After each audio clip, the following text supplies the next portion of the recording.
மகிமை தகப்பனே, எங்களோடு பேசுங்கப்பா, கிருபை செய்யுங்க. நீங்கள் தான் உங்களுடைய நாமத்தை மகிமைப்படுத்த வேண்டும். இயேசுவின் நாமத்தில் நல்ல பிதாவே, ஆமென். இயேசப்பா, உங்களை ஆசீர்வதித்து உங்களை பெருகு கடவர். கர்த்தருடைய நாமம் உங்கள் வாழ்க்கையிலே மகிமைப்படும். கர்த்தர் உங்களை ஆசீர்வதிப்பார். இயேசுவின் நாமத்தில் இந்த நாளிலே உங்களுடைய சமூகத்திலே என்னுடைய வார்த்தை கொடுக்க உட்கார்ந்திருக்கின்றேன். கர்த்தர் நம்மோடு பேசுவார். நான் இந்த செய்தியினுடைய தலைப்பு ஆண்டவரே யாரிடத்தில் போவோம்? யாரிடத்தில் போவோம்? ஆண்டவர்கிட்ட சொல்றாங்க சீடர்கள். ஆண்டவர் அதுக்கு ஒரு கேள்வி கேட்கிறார்.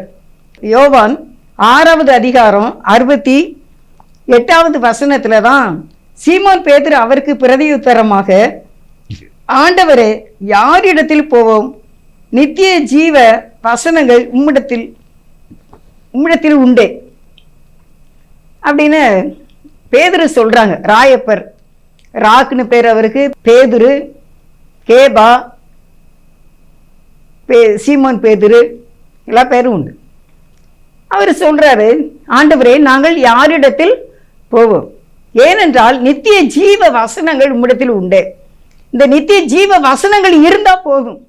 எங்க போக அப்படின்ட்டு ஏன் இந்த கேள்வியை எந்த சிச்சுவேஷன்ல ஆண்டவர் கேட்கின்றார்?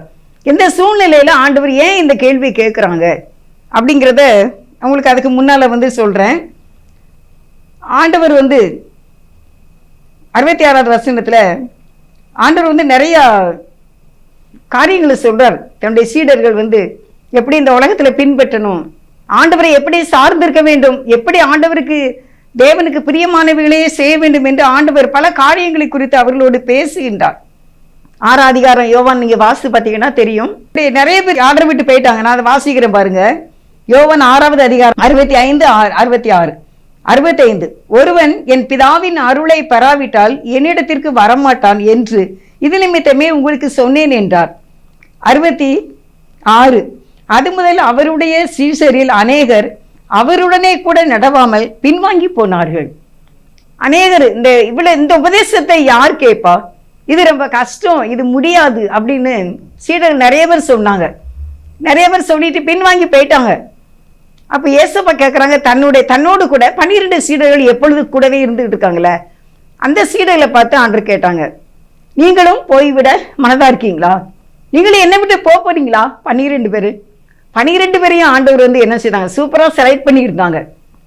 எங்க கடல்ல உட்கார்ந்து வலையை அலசி கொண்டு இருக்கிறவர்களை, பழுது பார்த்து கொண்டு இருக்கிறவர்களை தான் இயேசு அழைத்தார். ஏன்னா பழுது பார்க்கிறவன், ஓட்டையெல்லாம் சரி பண்றவன், என்ன கெட்டு போனதை சரி பண்றவன், அப்படிப்பட்டவர்களை தான் இயேசு அழைத்தார். அதனால இப்போ கேட்கிறாரு, இவங்க 12 பேரை இயேசு தம்மோடு கூட எப்பவும் இருக்கும்படிக்கு தெரிந்து கொண்டவர்கள் தான் சீஷர்கள். சீடர்கள்லாம் என்ன? இயேசுவோடு கூட எப்பவும் இருக்கிறவங்க தான். அவங்களுக்கு பேர் தான் சீடர்கள். மற்றவர்கள் விசுவாசிகள் இருக்காங்க, பக்த கோடிகள் இருக்காங்க. அவரோடு கூட எப்பவும் இருக்கிறவர்கள் தான் ஒரு குருவின் சீடர்கள். அப்ப ஆண்டவர் கேட்கிறாங்க இவங்களை பார்த்து, நீங்களும் போறீங்களா?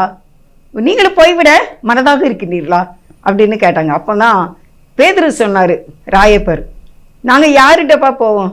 நீங்க பேசும்போதே நல்லா இருக்க, நீங்க பேசிட்டு இருக்கும் போதே மனதுக்கு எப்படி இருக்கு? சந்தோஷமா இருக்க, அதுல ஒரு மகிமை இருக்குத, அதுல ஒரு அருள் இருக்குத.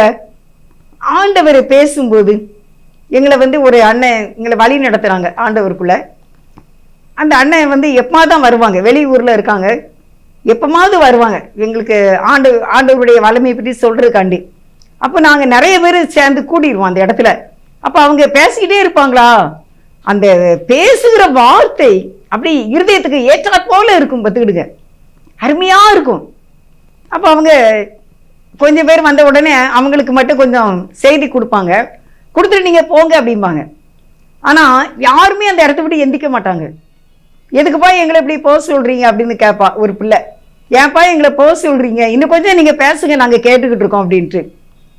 ஏன்னா அடுத்த குரூப்புக்கு அவங்க செய்தி கொடுக்கணும்.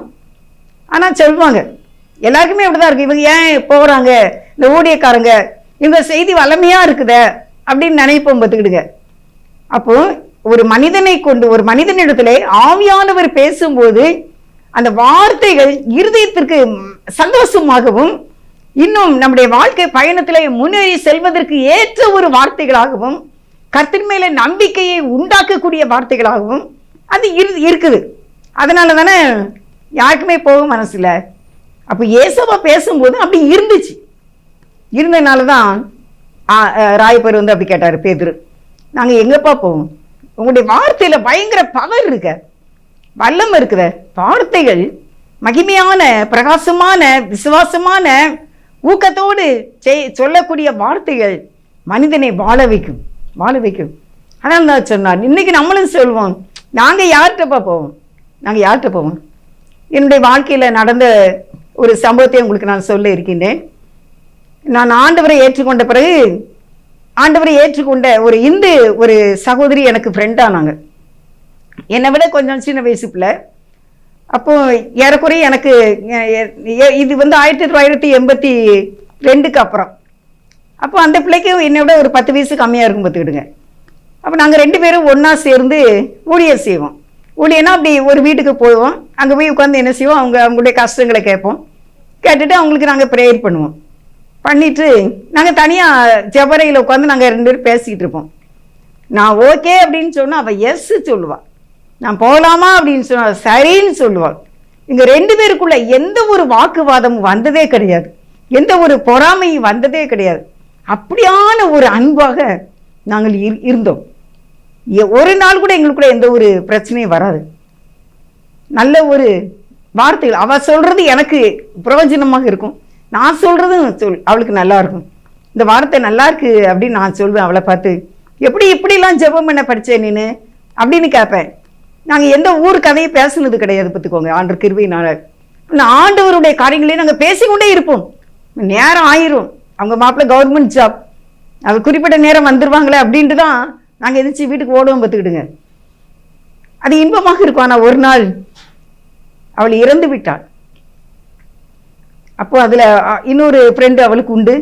அவங்க ஒரு கனவு கண்டாங்களாமா, வேகமாக அநேக பஸ்ஸு போய்கிட்டே இருக்குது. இந்த சகோதரியும் என்னுடைய ஃப்ரெண்டு சொல்கிறதில்ல, அந்த பொண்ணு அந்த பஸ்ஸுக்காக காத்து நிற்கின்றாலாம். அப்போ இன்னொரு பிள்ளை அவங்களுக்கு தெரிஞ்சவங்க, அவங்களும் அங்கே நிற்காங்களாமா. இப்போ ஒரு பஸ்ஸு வந்த உடனே அந்த பஸ்ஸில் இந்த பிள்ளை ஏறிட்டான். ஏறின உடனே ஐயோ அந்த அக்கா என்னையும் விட்டுட்டு பஸ்ஸில் ஏறிட்டாங்களே அப்படின்னு அவங்க பார்க்கும்போது அந்த பஸ்ஸில் பின்னால் பரலோகம் அப்படின்னு எழுதிருந்துச்சாமா. ஐயா அப்போ இவங்க பரலோகத்துக்கு போயிட்டாங்க அப்படின்ட்டு. அப்போ நான் என்ன சொல்ல வரேன் அப்படின்னா, அந்த நண்பர் இறந்து விட்டார். ஆனால் இயேசு வந்து நம்ம கூட எப்பவுமே இருக்கார். அதான் பேதுரு அப்படி சொன்னாங்க, நாங்கள் யார்கிட்ட போவோம் அப்படின்னு. ஆனால் 6:66 அநேகர் பின்வாங்கி போய்விட்டார்கள். அருமையானவர்களே, இன்றைக்கு நீங்கள் ஆண்டவரை விட்டு பின்வாங்காதீங்க. ஆண்டவரே உங்கள்கிட்ட தான் எல்லா நன்மையும் இருக்குப்பா, நான் உங்களை விட மாட்டேன், விட மாட்டேன், விட மாட்டேன். எலியாவை போல யாக்கோப்பை போல விடமாட்டேன், விடமாட்டேன், விடவே மாட்டேன். என்ன வந்தாலும் சரி உங்களை நான் விடவே மாட்டேன். 68 சொல்றாரு, சீமோன் பேதுரு அவருக்கு பிரதியுத்தரமாக, ஆண்டவரே நாங்கள் யாரிடத்தில் போவோம், நித்திய ஜீவ வசனங்கள் உம்மிடத்தில் உண்டே என்றார். 69 நீர் ஜீவனுள்ள தேவனுடைய குமாரனாகி கிறிஸ்து என்று நாங்கள் விசுவாசித்தும் அறிந்தும் இருக்கிறோம் என்றான். அப்ப என்ன, எதனால நான் போக மாட்டேன் அப்படின்னு சொன்னா, நீர் ஜீவனுள்ள தேவனுடைய குமாரனாகிய கிறிஸ்து என்பதை நான் அறிந்தும் இருக்கிறேன், நான் விசுவாசித்தும் இருக்கிறேன். இன்றைக்கு பேதுரு எங்க இருக்காரு, பரலோக ராஜ்யத்துல இருக்காரு. நம்முடைய வாழ்க்கையில கூட என்னன்னாலும் சரி, ஆண்டவருமே நான் அறிந்திருக்கிறேன் என்று நீங்கள் ஆண்டவரிடத்துல சொல்லுங்க. ஆண்டவரே நான் உங்களை அறிஞ்சிருக்கேப்பா, நீங்க இது வரைக்கும் எங்களை கைவிடல. எத்தனையோ பாடுகள் வாழ்க்கையில சந்திக்கிறோம். மாலையில் அழுகை என்றால் காலையில் அக்களிப்பு தான். விடவே மாட்டாரு. அவர் இரக்கமுள்ளவராக நமக்கு முன் நிற்கின்றார் என்பதை மறந்து போய்விடாதீர்கள். சீமோன் பேதுருவை பார்த்து ஆண்டவர் சொல்றாரு, நீ இயேசு அவர்களை நோக்கி, 12 உங்களை நான் தெரிந்து கொள்ளவில்லையா, நான் தானே உங்களை தெரிந்து கொண்டேன் அப்படின்னு ஆண்டவர் சொல்றாங்க பார்த்துக்கோங்க. இன்னைக்கு நம்மளையே ஆண்டவர் தெரிந்து கொள்கிறார். நம்முடைய பதில் என்ன, நீர் ஜீவனுள்ள தேவனுடைய குமாரனாகிய கிறிஸ்து என்று நானும் நீங்களும் சொல்லணும். நம்முடைய பதில் அதுவாகத்தான் இருக்க வேண்டும்.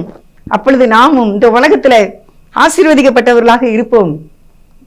இயேசுவின் பின்னால் நானும் செல்வேன், நானுமே விட மாட்டேன், அப்படி சொல்லக்கூடியவங்களா இருக்கணும். அநேகர் பின்வாங்கி போயிட்டாங்க.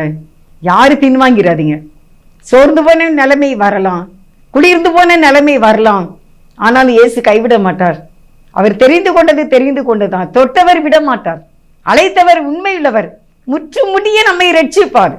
எத்தனை காலங்கள் ஆகட்டும், எத்தனை மாதங்கள் ஆகட்டும், என்ன வருடங்கள் ஆகட்டும், என்ன நேரங்கள் ஆகட்டும், எத்தனை மனிதர்கள் வாழ்க்கையிலே குறுக்கே வரட்டும், என்ன வந்தாலும் இயேசு நம்மை தொட்டவர் விடவே மாட்டார். 1 சாமுவேல் 2வது அதிகாரம் 6வது வசனத்தை வாசிக்கிறேன்.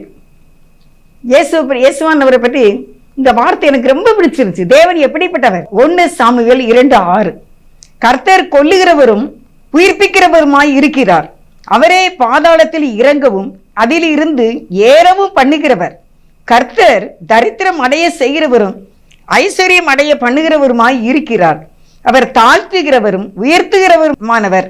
அவர் சிறியவனை புழுதியிலிருந்து எடுத்து எளியவனை குப்பையிலிருந்து உயர்த்துகிறார். அவர்களை பிரபுக்களோட உட்காரவும் மகிமையுள்ள சிங்காசனத்தை சுதந்திரிக்கவும் பண்ணுகிறார். பூமியின் அஸ்திபாரங்கள் அவருடையவைகள், கர்த்தருடையவைகள். அவரே அவைகளின் மேல் பூ சக்கரத்தை வைத்தார். அருமையானவர்களே, நல்லா இருக்குல்ல? உங்களுக்கு நல்லா பிடிச்சிருக்கா? இல்லை, பாசிட்டிவானதெல்லாம் நம்ம எடுத்துக்கிடுவோம். பாசிட்டிவாக இருக்கிறதெல்லாம் நம்ம எடுத்துக்கிடுவோம். ஆசீர்வாதமான வார்த்தைகளை நம்ம எடுத்துக்கிடுவோமா? கர்த்தர் உயிர்ப்பிக்கிறவர் 2:6, 1 சாமுவேல் 2:6 உயிர்ப்பிக்கிறவர், இறக்கவும் ஏறவும் பண்ணுகிறவர். 7வது வசனம், தரித்திரம் அடைய செய்தாலும் ஐஸ்வர்யம் அடைய பண்ணுகிறவர். அவர் உயர்த்துகிறவர். அவர் சிறியவனை புலியிலிருந்து எடுக்கிறவர், குப்பையிலிருந்து உயர்த்துகிறவர். யாரு புலியில கிடக்கா? யாரு படிக்காம இருக்கா? யாரு ஏழையா இருக்கா? அவங்கள தூக்கி பிரபுக்களோடும் அதிபதிகளோடும் உட்கார வைக்கிற தேவன், மகிமையுள்ள சிங்காசனத்தில் உட்கார வைக்கிறவர். ஏனென்றால் பூமியின் அஸ்திபாரங்கள் அவருடையது. அருமையானவர்களே, 1 சாமுவேல் 2வது அதிகாரத்தில் அன்னாள் இந்த பாடலை பாடுகின்றார்கள். அவர்கள் அநேக வருடங்கள் குழந்தை இல்லாமல் இருக்கின்றார்கள். ஆனால் ஆண்டவருடைய ஆலயத்தில் போய் அவங்க ஜெபம் பண்ணும்போது தேவன் அவர்களுக்கு அந்த குழந்தையை கொடுத்தார். அது ஒரு ஆசீர்வாதமான குழந்தையாக இருந்தது. அதனால அவங்க சொல்றாங்க, அவர் உயிர்ப்பிக்கிறவர். நான் மனம் சோர்ந்து போயிருந்தேன், நான் தளர்ந்து போய் இருந்தேன், நான் கவலையோடு இருந்தேன், நான் சந்தேகத்தோடு இருந்தேன். ஆனால் தேவன் எனக்கு ஒரு குழந்தையை கொடுத்து விட்டார். என்னை அவர் தூக்கி எடுத்து விட்டார். நான் புழுதியில இருந்தேன், என்னை அவர் உயர்த்தி விட்டார். மகிமுள்ள சிங்காசனத்தில் என் பிள்ளையை வைத்து விட்டார். இன்னைக்கு அருமையானவர்களே, உங்களை பார்த்து கூட ஆண்டவர் அப்படிதான் சொல்றாரு. நீ சிறியவன் நினைச்சிட்டு இருக்கீங்களா? நீ குப்பையில இருக்குன்னு நினைச்சிட்டு இருக்கீங்களா? நாங்கள் ஒன்றுக்குமே உதவாதவர்கள் என்று நினைத்து கொண்டு இருக்கின்றீர்களா? ஆனால் தேவன் சொல்கிறார், உங்களுக்கு ஒரு அதிசயம் காத்திருக்கிறது, உங்களுக்கு ஒரு அற்புதம் காத்திருக்கிறது, உங்களுக்கு ஒரு பெரிய நன்மையை கர்த்தர் ஆயத்தம் பண்ணி வைத்திருக்கின்றார், உங்களுக்கு ஒரு பெரிய உயர்வு உங்களுக்கு காத்திருக்கிறது. அது ஏற்ற நேரத்தில் உங்களுக்கு வெளிப்படும். அது சீக்கிரமாய் உங்களுக்கு கடந்து வரும். கர்த்தர் உங்களை பாதுகாப்பார். வியாதியிலிருந்து விடுதலையை கொடுப்பார். ஜெயம் கொடுக்கிற ஆண்டவர், உயர்த்துகிற ஆண்டவர், மகிமையுள்ள சிங்காசனத்திலே உட்கார வைப்பார். அருமையானவர்களே, இந்த நாளிலே நீங்கள் ஆண்டவரிடத்துல நாங்கள் உண்மை விட்டு நாங்கள் போகவே மாட்டோம். ஆண்டவரே, நாங்கள் யாரிடத்துல போவோம்? யாரிடம் செல்வோம் இறைவா? வாழ்வு தரும் வசனம் எல்லாம் உம்மிடம் தான் உண்டு. யாரிடம் செல்வோம் இறைவா? இறைவா, இறைவா, இறைவா, இறைவா. யாரிடம் செல்வோம் இறைவா? வாழ்வு தரும் வசனங்கள் உம்மிடத்தில் உண்டு. நீர் வேண்டும் நாதா, யார் வேண்டும் நாதா? நீர் அல்லவோ, நீங்க தான் எங்களுக்கு வேண்டும் ஆண்டவரே என்று சொல்லி நம்ம இயேசுவை பின்பற்ற வேண்டும். எல்லாம் அவரே உயர்த்துகிறவர், பூசக்கரத்திலே மகிமையாக நிறுத்தக்கூடிய ஆண்டவர், அருமையான ஆண்டவர், நம்முடைய ஆண்டவர். இவரை விட்டு நம்ம எங்கே போவோம்? உண்மை நான் விட்டு போக மாட்டேன் ஆண்டவரே. நீங்க எனக்கு உதவி செய்து என்னை காப்பாற்றுங்க, என் குடும்பத்தை காப்பாற்றுங்கப்பா. எத்தனை நாள் இந்த கஷ்டம்ப்பா, அடிக்கடி ஏதாட்டு ஒரு ப்ராப்ளம் வந்துகிட்டே இருக்கப்பா, நான் சோர்ந்து போயிடுறேனப்பா, எவ்வளவு நாளைக்குப்பா இந்த பிரச்சனை எனக்கு அப்படின்னு சொல்லிட்டு இருக்கீங்களா? நீங்க பயப்படவே வேண்டாம். Fear not. ஆண்டவர் சொல்கிறார், மரித்தேன், ஆனால் இந்த சதா காலங்களிலும் நான் உங்களோடு தான் இருக்கின்றேன். நீங்கள் ஏன் கலங்க வேண்டும்? இயேசு விசுவாசிக்க வேண்டும். அவருக்கு பிரியமான ஒரு வாழ்க்கை நம்ம வாழணும். அதான் ரொம்ப இம்பார்ட்டன்ஸா இருக்கணும். கனி நிறைந்த மக்களாக நம்ம இருக்க வேண்டும். யாருக்கும் நம்ம கெடுதல் செய்யவே கூடாது. யாரையும் கெடுத்து நம்ம பேசவே கூடாது. பிறருக்கு வரக்கூடிய நன்மைகளை நாம் கெடுக்கவே கூடாது. அந்த சீடர்கள் ஆண்டவர் 5 மீனை 5000 பேருக்கு போஷிப்பதற்கு முன்பாக ஆண்டவரை அந்த சீடர்கள் தடுக்கிறார்கள். நீங்கள் போஜனம் கொடுங்கள் என்று சொல்லும் போது அந்த சீடர்கள் சொல்றாங்க, அவங்களே போய் கிராமத்துல போய் வாங்கிக்கிடட்டும் அப்படின்ட்டு தடுக்கிறாங்க. ஏசப்படானா அதுக்கு முன்னால நீங்க பாத்தீங்கன்னா அவங்களே நிறைய பேரை சீடர்களே நிறைய பேரை குணமாக்கிட்டு தான் வராங்க. நிறைய அற்புதங்களை செய்துவிட்டு தான் வந்தாங்க. இயேசுவை தத்துருவமாக பார்க்கின்றார்கள். ஆண்டவர் செய்கிற அதிசயங்களை நன்மைகளை பார்க்கின்றார்கள். ஆனாலும் விசுவாசம் இல்ல. நம்மளும் அப்படித்தான். இதுக்கு முன்னால ஆண்டவர் நடத்தினாங்கல்ல, அன்னைக்கு நடத்தினாங்கல்ல, அந்த ஆபரேஷன்ல கூட இருந்தாங்கல்ல, அந்த சிச்சுவேஷன்ல ஆண்டவர் நம்ம கூட இருந்தாங்கல்ல, இந்த கஷ்டத்துல நம்ம கூட இருந்தாங்கல்ல, இந்த கடன்ல நம்ம கூட இருந்தாங்கல்ல ஆண்டவர், இந்த பலவீனத்துல இயேசுவை நம்ம கூட இருந்தாங்கல்ல. என்ன இதெல்லாம் செய்த ஆண்டவர் இன்னைக்கு மட்டும் செய்ய மாட்டாரா? அன்னைக்கு நான் அற்பமான ஆரம்பம் தான், அன்னைக்கே இயேசுவை என் கூட இருந்தாங்கல்ல, அன்னைக்கே என் பிள்ளைங்களை படிக்க வச்சாங்கல்ல, இன்னைக்கு செய்ய மாட்டாங்களா? அந்த நோயில இருந்தே இயேசுவை என்னை விடுவிச்சாங்கல்ல, இதுல இருந்து என்னை விடுவிக்க மாட்டாங்களா என்ன அப்படின்னு நம்பணும்ல. நம்ம அதை நம்ம சொல்லணும்ல, இயேசுப்பட்ட சொல்லணும். இயேசுப்பா நீங்க அன்னைக்கெல்லாம் இப்படிலாம் காப்பாத்துவீங்களப்பா. தாவீது சொல்றாரு ஒரு சங்கீதத்துல, என்னுடைய காரியங்களை உமக்கு நான் விவரித்து சொன்னேன் அப்படின்னு சொல்றாரு. பார்த்துக்கோங்க, விவரித்து சொன்னேன். நீங்க ஆண்டவர்கிட்ட விவரித்து சொல்றீங்களா? அதுக்கு உங்களுக்கு டைம் இருக்கா இல்லையா? நீங்க மற்ற காரியத்துக்குலாம் அவசரமான வேலையா இருக்கும் உங்களுக்கு. இயேசுவோட ஜெபம் பண்றதுதான் அவசரமான வேலை, மற்ற வேலைலாம் அவசரமே கிடையாது. நமக்கு எங்க இருந்து நமக்கு மெயின் வரும்? ஒரு அம்மியில அம்மிய மசாலா அரைப்போம்ல முன்னால எல்லாம், அதை விட இந்த மிக்சிய அம்மிய கழுவுற நேரத்துல மிக்சியில நம்ம ஜார்ல அரைச்சி எடுத்துடுறோம். அவ்வளவு சீக்கிரமா செய்யக்கூடிய வேலையை தான் இன்றைக்கு ஜெபம் செய்து கொண்டு இருக்கின்றார்கள். ஒரு மிக்சியில தேங்காயோ சீரகமோ வெட்டி அதை அரைக்கிற ஒரு ஜூஸ் போடுற நேரம் தான் ஜெபிக்கிற நேரமாக இருக்கின்றது. எப்படி நீங்க ஆண்டவரிடத்தில் இருந்து அதிசயங்களை பெற முடியும்? உங்களை நீங்கள் யாரு, நீங்க எப்படிப்பட்ட பாவிகள் என்பதை எப்படி நீங்கள் கண்டுபிடிக்க முடியும்? நீங்கள் பிறருடைய ஆசீர்வாதத்தை நீங்கள் தடுக்கின்றீர்களா என்பதை எப்படி கண்டுபிடிக்க முடியும்?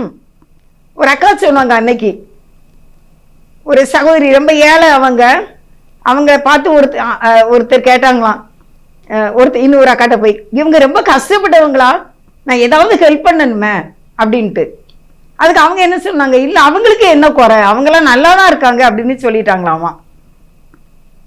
அப்போ அவங்க ஏன்ட்ட சொல்றாங்க, நான் நல்லாவா இருக்கேன், நான் வீட்டு வேலை பார்த்தா சாப்பிட்றேன், ஆனால் என்னை சொல்லியிருக்காங்க அவங்களுக்கு என்ன குறை, அவங்க நல்லா இருக்காங்க அப்படின்னு சொல்லியிருக்காங்க, மனசுக்கு கஷ்டமா இருக்குல்ல அப்படின்னு சொன்னாங்க. அப்ப நம்ம மற்றவங்க செய்யற, நம்ம தான் புண்ணியம் செய்யல, புண்ணியம் இன்னொருவருக்கு செய்யறவங்கள நம்ம கெடுக்க கூடாது. ஆண்டவர் அங்கே நிற்பார்.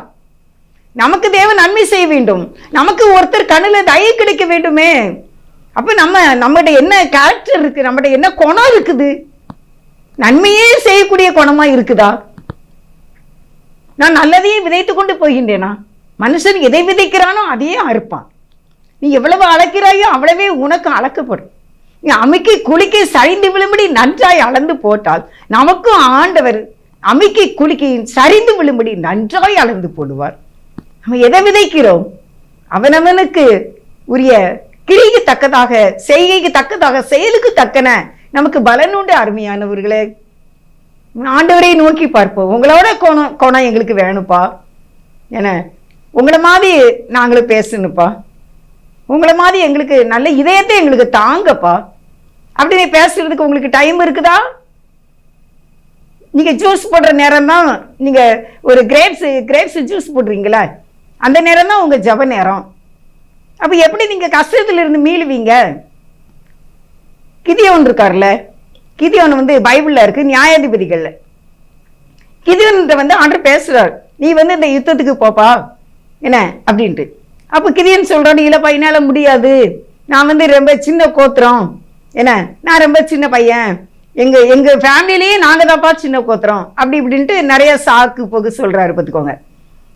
அப்ப அதுக்கு தேவன் என்ன சொல்றாரு அப்படின்னா, நீ பராக்கிரமசாலி, நீ போ, நான் உன் கூட வருவேன் அப்படின்ட்டு இயேசுவா சொல்றாங்க பார்த்துக்கிடுங்க. ஆனா அதுக்கு கிதியோன் வந்து ஒரு அடையாளம் கேட்கிறார். என்ன அடையாளம்னு கேட்டுக்கோங்க. அதாவது கட்பாறையின் மேல ஒரு தோலை வைக்கிறாரு. தோலை வச்சுட்டு சொல்றாரு ஆண்டவர்கிட்ட, ஆண்டவரே இந்த தோல்ல வந்து என்ன இருக்கணும், பனி பெய்து இருக்கணும் ராத்திரி. ஆனா அந்த தோலை சுத்தி இருக்கல பாறை, அதுல வந்து என்ன இருக்கக்கூடாது, பனி இருக்கக்கூடாது அப்படின்னு சொல்லிட்டார். சரி, இதான் எனக்கு அடையாளம் அப்படின்னா தான் நான் அந்த மீதியானியரை ரசிக்கிறதுக்கு நான் படையை திரட்டிட்டு போவேன்னு சொல்றாரு பார்த்துக்கோங்க. அப்ப ஆண்டவர் உடனே அன்றைக்கு இரவு இவன் அதே மாதிரி என்ன செய்யறாரு, இந்த கிதியோன் வந்து ஒரு கட்பாறையின் மேல ஒரு தோல், ஏதோ ஒரு மிருகத்தினுடைய தோல்னு வச்சுக்கோங்க, அந்த தோலை வந்து கட் பண்ணி அதுல வச்சுட்டு இவர் வீட்டுக்கு வந்துடுறாரு. காலையில பார்க்கும்போது அந்த தோல்ல மட்டும் என்ன இருக்கு, பனி பெய்து அப்படியே எடுத்து புழிஞ்சு எடுக்காராமா. என்ன செய்யறாரு, அந்த தோலை எடுத்து புழிஞ்சு எடுத்தா தண்ணி வருது. அந்த அளவுக்கு பனி பெய்திருக்கானா. சுத்தி பார்த்தாச்சுன்னா ஒரு சொட்டு கூட பனி என்ன செய்யலையாமா, பெய்யலையாமா. உடனே இவருக்கு சந்தோஷம் தான். ஆனாலும் இன்னும் ஒரு அடையாளம் கேட்கிறாரு. அந்த அடையாளத்தை பாருங்க. என்ன செய்யறாரு, தோலை வந்து நான் வைப்பேன், இன்னொரு தோல், இந்த தோலை நான் வைப்பேன். தோல்ல மட்டும் பனி பெய்திருக்க கூடாது, சுற்றிலும் இருக்கிற பாறையில என்ன செய்திருக்கணும், பனி பெய்திருக்கணும். ஆனா தோல்ல பனி பெய்திருக்க கூடாது. இந்த அடையாளத்தை கேட்கிறாரு. இப்படின்னா நான் என்ன செய்யறேன், நான் யுத்தத்துக்கு போறேப்பா அப்படின்னு ஏசப்பட சொல்லிடுறாரு. உடனே அன்னைக்கு ராத்திரி அதே மாதிரி கொண்டு விரிச்சிட்டு வச்சுட்டு போயிட்டார். காலையில வந்து பார்க்கும்போது பாத்தீங்கன்னா தோல் என்ன செய்யல, தோல்ல ஒரு சொட்டு தண்ணி இல்லை. ஆனா சுத்தில என்ன இருக்கு, ஈரமா இருக்கு. அப்படியே மழை பெய்தது போல அந்த தோலை சுத்திலும் தண்ணி அப்படியே நிக்குது, பனி பெய்யுது. தோல்ல ஒரு சொட்டு தண்ணி கூட படல. உடனே இவருக்கு விசுவாசம் ஃபார்ம் ஆகி மீதியானரை எதிர்த்து ஜெயித்து விட்டார். என்ன சொல்ல வாரேன் அப்படின்னா, அப்ப ஆண்டவருக்கும் கிதியோனுக்கும் உள்ள உறவு அந்த தோலை நான் இப்படி வைப்பேன், இங்க தண்ணி படணும், இங்க படக்கூடாது, எப்படியாக அவர்கள் பேசிக்கொண்டு இருந்திருக்கின்றார்கள். ஆண்டவர் ஒரு மனிதனுடைய சொல்லை கேட்டிருக்கின்றாரே. எவ்வளவு அந்த தேவனுடைய இதயம் நம்ம பரலோகத்துல தான் போய் பார்ப்போம். அந்த இதயத்தை, அந்த இரக்கமுள்ள இதயத்தை பரலோகத்துல போய் பார்ப்போம். என்ன இப்போ நான் இருதயத்துக்குள்ளே நான் விசுவாசிக்கிறேன், இருதயத்துக்குள்ளே அந்த பிதாவை நான் பார்க்கின்றேன், அந்த கனிவான அந்த இதயத்தை பார்க்கின்றேன். ஒரு மனிதனுக்காண்டி ஒரு பிள்ளை கூட ஒரு டம்ளர் தண்ணி மோந்தாமனா உடனே என்ன செய்யாது, மோந்து தராது. தண்ணி அந்த செம்பு தூக்கிட்டு வராது, என்ன கீழ்படியாதுங்க. ஸ்கூல்ல டீச்சர் தானே என்சி வானா என்ன செய்யாது, வராதுங்க. ஆனா ஏசப்பா ஒரு மனிதனுக்காண்டி சொன்னதெல்லாம் செய்யறாரு பாருங்க. இதே ஆண்டவர் தானே நம்மளுக்கு கும்பிடுறோம், இதே ஏசப்பா தானே நம்மளும் பிரேஸ்தலாட்டு சொல்லிக்கிட்டு இருக்கோம். அப்ப நம்ம ஏன் இப்படி உட்கார்ந்து இந்த மாதிரி கேட்க கூடாது? இது வந்து விசுவாசம் தான். அடையாளத்தை கேட்டாலும் நம்பிக்கை இருக்குல்ல, ஆண்டவர் இப்படி செய்வாரு நம்பிக்கை இருக்குல்ல. அப்போ இது விசுவாசம் தான் நான் சொல்றேன். நம்மளும் அப்படியே ஆண்டவர்கிட்ட கேட்கணும், எனக்கு மிராக்கள் நடக்கணும்ப்பா. நான் கேட்பேன் ஆண்டவர்கிட்ட, ஆண்டவரே நீங்க டெய்லி எனக்கு மிராக்கள் செய்தாதான் வாழ முடியும் போல. ஏன்னா குடும்ப சூழ்நிலையில எல்லாவற்றையும் மத்தியிலும் டெய்லி நீங்க மிராக்கள் பண்ணிருங்கப்பா. ஏன்னா மனவா கேட்கிறாரு ஆண்டவர்கிட்ட, உனக்கு குழந்தையே இல்லை ரொம்ப காலமா, இப்போ உனக்கு குழந்தை கொடுப்பேன்னு சொல்லிட்டாரு பார்த்துக்கிடுங்க. அப்போ குழந்தை கொடுப்பேன்னு சொல்லிட்டு கர்த்தருடைய தூதனானவர் மேலே ஏறி போறாரு. போகும்போது மனவா கேட்கிறாரு, உங்க பேரை சொல்லலையே, உங்க பேர் என்ன அப்படின்னு கேட்டாரு பார்த்துக்குவோங்க. அப்போ அதுக்கு அவர் என்ன சொல்றாரு, கர்த்தருடைய தூதனானவர் என் நாமத்தை சொல்லணுமா, அது என்னது அதிசயம், அது மிராக்கள் அப்படின்னு சொன்னாரு. அப்போ அவருடைய நாமமே அதிசயம், அவருடைய செயல்பாடுகள் எவ்வளவு அதிசயமாக இருக்கும். டைம் எடுங்க, நேரம் எடுக்க வேண்டும். நேரம் எடுத்தாதான் அந்த நமக்கும் என்ன செய்யும், தோல்ல தனி பெய்யும், வெளியே நல்லா இருக்கும், நமக்கு மிராக்கள் நடக்கும், நாமும் எதிரியை ஜெயிப்போம், நோயை ஜெயிப்போம், பேயை ஜெயிப்போம், வேற மாதிரியான சிச்சுவேஷனை ஜெயிப்போம், காரியம் நமக்கும் மாறுதலாய் முடியும், நாமும் ஜெயிப்போம். ஆண்டவர் சொல்றார், ஜெயித்து வா, நான் உன்னோடு கூட இருப்பேன், நீ பராக்கிரமசாலி, நீ உன்னை பற்றி என்னதும் நினைச்சிட்டு போ. ஆனா என்னுடைய நினைவு வேற. நீ நினைக்கிற நான் சிறியவன் எளியவன் குப்பை நீ நினைச்சிட்டு இருக்க. ஆனா நான் உன்னை அப்படி பார்க்கல, நீ என்னோட பிள்ளை, இந்த ரத்தத்தெல்லாம் உனக்கு சிந்தின என்ன அப்படின்னு சொல்றாரு. அதனாலதான் பேதுரு சொன்னாங்க, ராயப்பர் சொன்னாங்க, நாங்க யார்கிட்ட போவோம், அதெல்லாம் உங்களை விட்டு போக முடியாதுப்பா, அப்படிலாம் சும்மா போக முடியாது, இங்க பேசிட்டு இருந்தாலே எங்களுக்கு வயிறு நிறைஞ்சிருதுப்பா அப்படின்னு சொன்னார் பார்த்துக்கோங்க. நான் கடைசியாக உங்களுக்கு ஒரு சாட்சி சொல்லி நான் முடிக்கின்றேன். இன்றைக்கு நம்ம ஆண்டவர்கிட்ட சொல்லணும், ஆண்டவரே உண்மை விட்டு நாங்கள் யார் இடத்துல அங்க போவோம், நீர் எங்களுக்கு வேண்டும், இப்படியே வார்த்தைகள் எங்களுக்கு வேண்டும், இப்படியே வசனங்கள் எங்களுக்கு வேண்டும், நீங்க என்னோடு பேச வேண்டும், எங்க வீட்டுல இருக்கிற எல்லா சூழ்நிலையும் மாற்ற வேண்டும், சில தவறுகளை செய்து விடுகின்றேன், மன்னித்துக் கொள்ளுங்கள் அப்பா, இவன் செய்யவே கூடாதுப்பான்னு கெஞ்சி கேளுங்க. பாவம் மட்டும் செய்யவே கூடாதுங்க, பொய் சொல்லவே கூடாதுங்க, இறக்கமாவே இருங்க, எதிர்த்து பேசாதீங்க, பெரியவங்களை ஊழியக்காரங்களை எதிர்த்து பேசவே பேசாதீங்க, தேவ கோபாக்கினைக்கு ஆளாகி விடாதீர்கள். நம்ம வழியை மட்டும் பார்த்துக்கிடுவோம், நம்மளை மட்டும் சரி பண்ணிக்கிட்டே வருவோம். நம்ம வருகையில இயேசுவினுடைய ரகசிய வருகையில காணப்பட வேண்டும் என்று நீங்கள் தொடர்ந்து செய்திகளை கேட்டீர்கள். அந்த கிறிஸ்துவின் ஆட்சி உண்டு, இன்னும் வரும் நாட்களிலே உங்களுக்கு இயேசு கிறிஸ்துவினுடைய அந்த வல்லமையை நீங்கள் கேட்டுக்கொண்டுதான் இருப்பீர்கள். அதற்கு நீங்கள் ஆண்டவருடைய கருத்திலே நம்மை அர்ப்பணிக்க வேண்டும். கர்த்தர் நம்மை வழி நடத்துவார், நம்மோடு கூட இருப்பார். ஒரு சின்ன சாட்சி நான் சொல்லுகிறேன். ஒரு மகள் அதிகமாக படிப்பே வராது, அந்த பிள்ளைக்கு ரொம்ப சரீரத்திலே பலவீனம், காலேஜுக்கு போகும்போதும் அதிக பலவீனம் தான். அப்படிப்பட்ட ஒரு கஷ்டமான சூழ்நிலையிலையும் அந்த பிள்ளை ஆண்டவர் படித்தார். அவள் படிக்கக்கூடிய ஞானத்தை கர்த்தர் அவளுக்கு கொடுத்தார், நன்றாக படிக்க கிருபை செய்தார். கடைசியில அந்த காலேஜில் கோல்டு மெடல் வாங்குற அளவுக்கு தேவன் அந்த பிள்ளையை ஆசீர்வதித்தார். அவள் சொல்வாளாம், ஜெபம் பண்ணுவாளாம் ஆண்டவர்கிட்ட. எக்ஸாம்ல உட்கார்ந்து ஜெபம் பண்ணுவாள். நிறைய டிஸ்டர்பன்ஸா இருக்குமா, பக்கத்துல உள்ளவங்க கேட்பாங்களாம், எனக்கு அந்த கொஸ்டின் ஆன்சர் சொல்லு, எனக்கு அதுக்கு ஆன்சரை கொடு அப்படின்லாம் கேட்பாங்களாம். ஆனா இந்த பிள்ளை கஷ்டமா இருக்குமா, என்ன செய்ய சப்பா, இங்க பக்கத்துல சார் வந்து பக்கத்துலேயே நிற்பாங்களாமா, எக்ஸாம் எழுதும் போது பக்கத்துலேயே நின்றுகிட்டே இருப்பாங்களாம்.